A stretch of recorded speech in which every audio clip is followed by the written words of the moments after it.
Today, we're diving into a grim piece of history, a dinner party that ended in murder. You might know its fictional counterpart, that moment of ultimate betrayal at a feast. But the real story? It's all about the Black Dinner of 1440. So let's set the scene. We're in 15th century Scotland, and things are, well, chaotic.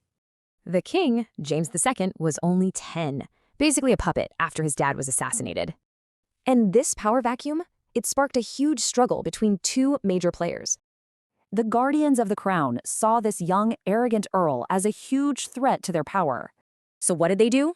They set a trap, and they used the boy king himself as bait. An invitation shows up. The Douglas brothers are invited to a grand feast at Edinburgh Castle. His advisors warned him, but William went anyway. He trusted the sacred laws of hospitality.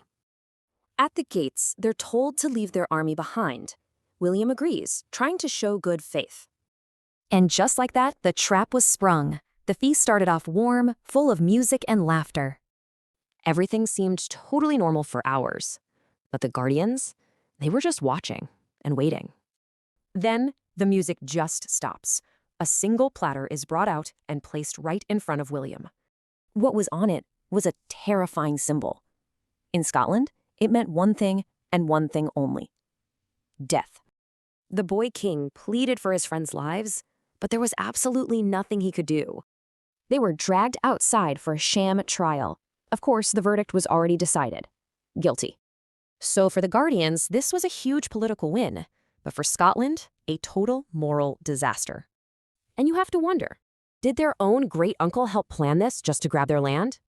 This whole thing clearly scarred the young king. Years later, he'd commit a very similar murder himself. This event just shattered the rules of hospitality. It basically made political murder the new normal. And so, the Black Dinner became this haunting legend, a permanent black mark on Scottish history.